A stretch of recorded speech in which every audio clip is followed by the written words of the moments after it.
What's good, everybody? It's your boy Old Pressure. I'm back for another episode of 16 Bars of the Real. 16 Bars of the Real. So, last episode, I was pretty much speaking about why I never joined the gang. I'm breathing kind of hard, as y'all can see, man. I just finished. I'm in the playground. Just finished working out. You know, gotta stay fit, health as well. But yeah, last episode I was talking about why I never joined the gang. This episode I'm gonna walk y'all through in Coxsackie in 1995, going into 96. The war between Buffalo and Brooklyn, which eventually became Buffalo versus the five boroughs. I'm laughing now, but it wasn't funny then. So it's crazy how I got started. One of my mans from my town, Junebug, he had words with some kid from Brooklyn. I think his name was Fame or some shit like that. I'm gonna mention names in this one. Everybody is cool now. We deaded that shit years ago. You know what I'm saying? Bug had said some shit to him on the gate. Him and my man Shotty was in the same house together. I think they was in C1 or something like that.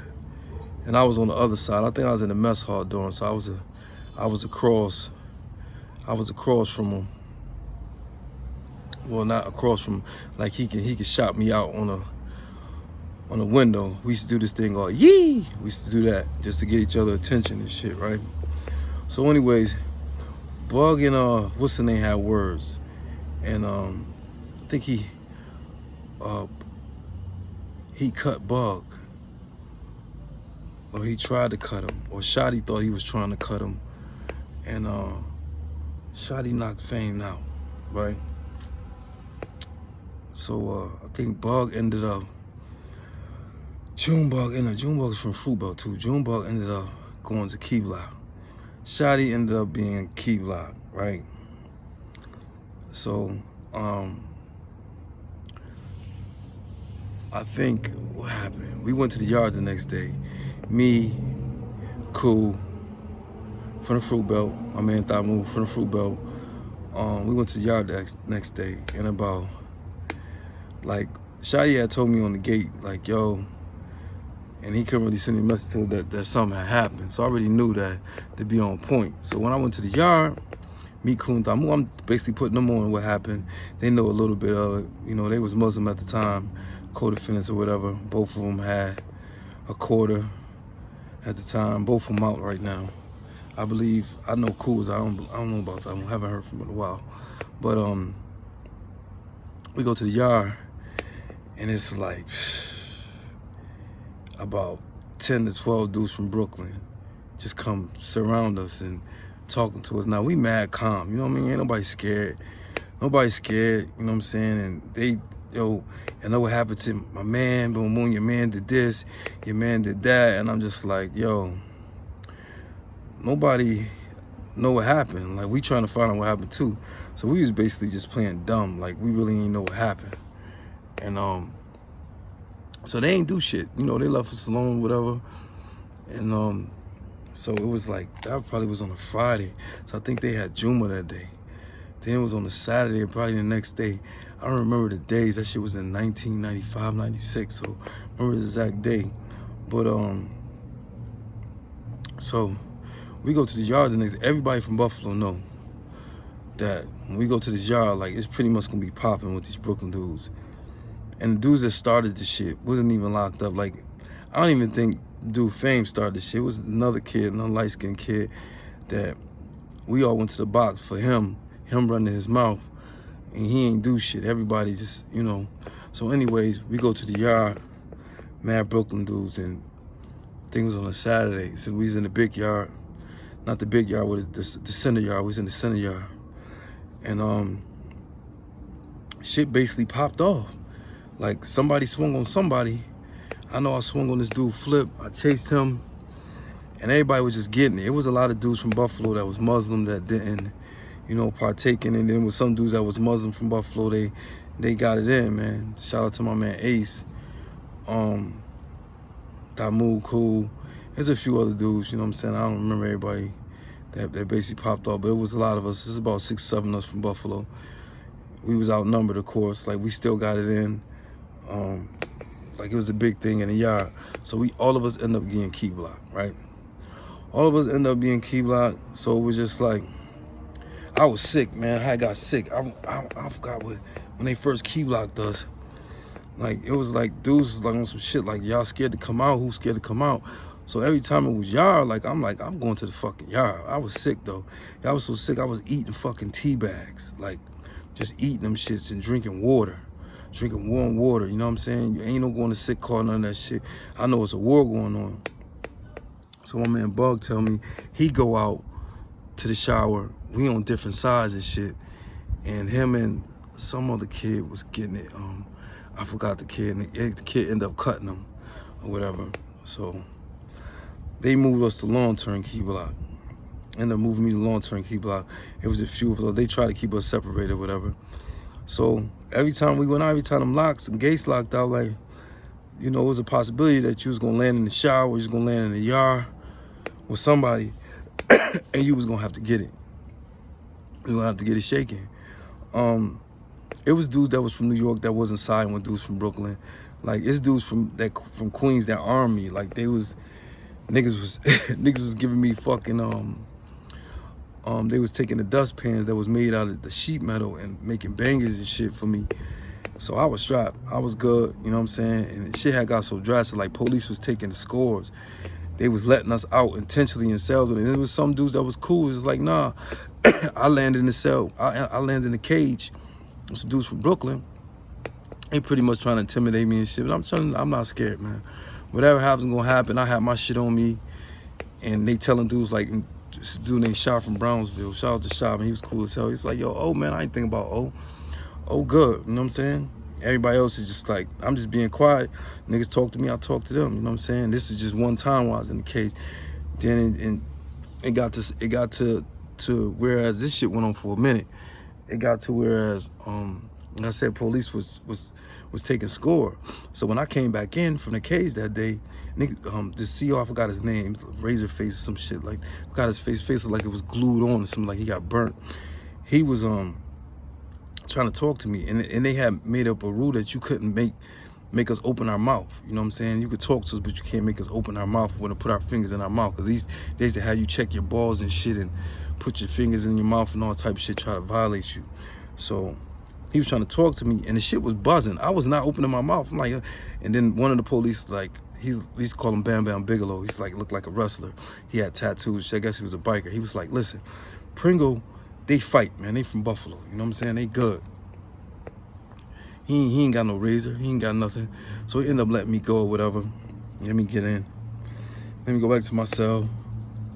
So shit started getting drastic. Like, dudes is on the gate saying, yo, whoever come in the gate, whoever, then it's like the whole fucking New York against fucking Buffalo. So my man's in the cage with niggas from, like, 3 of my mans is in the cage with niggas from Brooklyn.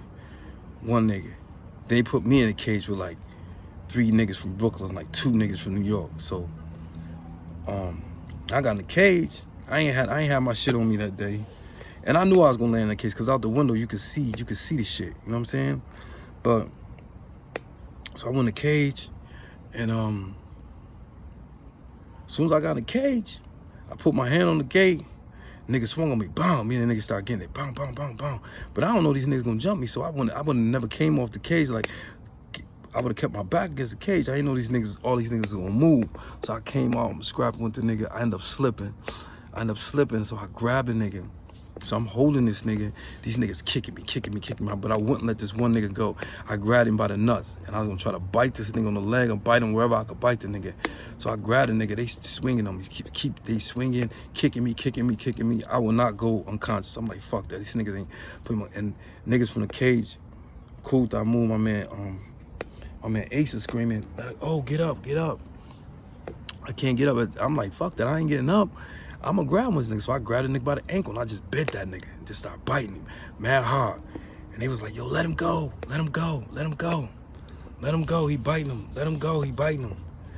So, they let me go. Got me up. I was a little wheezy and shit. You know what I'm saying? A little wheezy. I walked it out.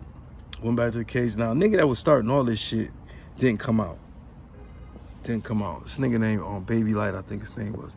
So I was walking by, a nigga spit on me. I was like, nigga, when I see you, I'm a murder you. You know what I'm saying? That's how I felt at the time. You know what I'm saying? The nigga had spit on me or whatever. But he never came on the cell. He was just sending doges and sending kites and gas and mad shit, but never came outside. He, like, you know how you say niggas outside, he wasn't coming outside to the cages with the gladiators to war. So after that had happened, dudes was like, they basically, my mans had, as soon as that shit happened to me, they popped off another kid, beat the shit out of dude. So I felt good about that, you know what I'm saying? So it ended up being like a 72-hour lockdown. Like, we couldn't come out for 72 hours. Then when we finally came out the shower, it was like, we was in the, you know, you had to come out with your towel wrapped around, boom, boom. Like, niggas was still strapped up, but nothing happened. So dudes is tired of getting like, we started getting time for these fights. It was nobody getting cut, stabbed.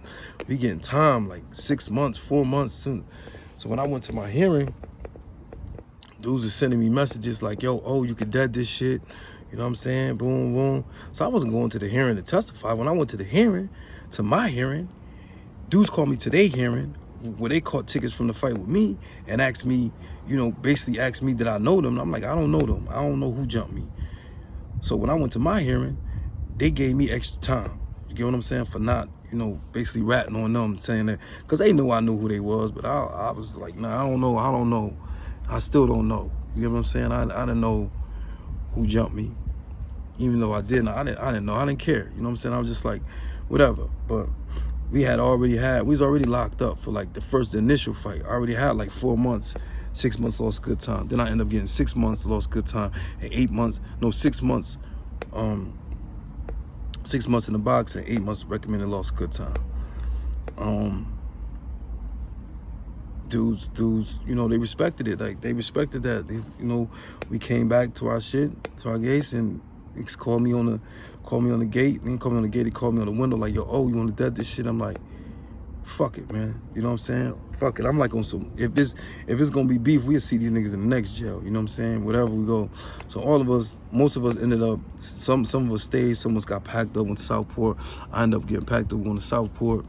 I did like 4 months of my time, got let out. I went to Clinton.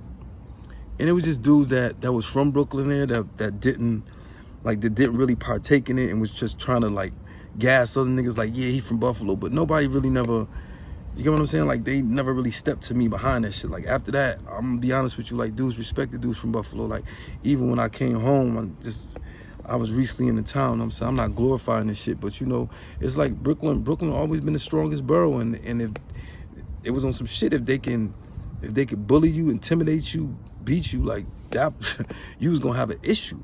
But after that, like, they respected dudes from Buffalo. They knew we was gonna give it up. Like, they'd be like cow tipping and all that shit, all that country shit. But that shit went out the window. After we had that war with them, a lot of us got a lot of time and shit in the box. But when I came out, you know, I pretty much was like, it's whatever. Like, if you don't respect mine, like, we can get it in again, we could do whatever. Like, I was just on that type of time. But, you know, a lot of dudes respected that from every borough. You know what I'm saying? Respected that, you know, Buffalo held it down. You know what I mean? And lots of dudes, like, we made it easier for dudes to bid from Buffalo. You know what I'm saying? They already knew. Like, if you wasn't soft, you knew you had to hold yours down, man. But it was a big war. And basically it started over nothing, man. So I'm telling dudes, like, the lesson, the more of this, it's like, you got to be conscious of who you say your mans is in jail, and who you man up with, who you team up with, because sometimes dudes don't have your best interest. You know what I'm saying? They'll get you in a war and get you in a position where you got to do something. They'll put your life on the line for, you know, words of a dude inviting somebody to the Frank stand. Like, it just be over the smallest stuff. And you would get into some shit and not even know why you into it until it's over. And then some of the dudes that you know, that really really wasn't with it against Buffalo dudes. I became cool with some of them dudes down the line. You know what I'm saying? We became cool, but it was all over like one person running their mouth. And this dude never went to the box. Never went to the box. Like everybody else went to the box for this one dude because he started something, running his mouth. So you just, you know, for all the young brothers out there, man, this applies in the street, man. Be conscious who you have around you. Just be aware, you know, everybody that say they're your man, they not your mans. Like everybody that, you know, especially when you big, you know what I'm saying? You got to choose your company wisely. You know what I'm saying? They say birds of a feather flock together. You got to be conscious and be aware of who you keep in your circle. And that should apply here on the streets. You know what I'm saying? You got to keep your circle small as possible, especially if, you know, you in a gang or you're affiliated with anything. Like, you got to know who is who, you know? So this one, man, that's what I want to talk about on this one in Buffalo, Brooklyn beef, man. And just be conscious of who you call your mans and who you choose your company with, man. Salute to everybody, man. God bless, man. Stay up. And I'll see you on the next one. The 16 Bars of the Real with your boy Oppressor, man. Tune into the next one. Hit the like button. Subscribe to my channel.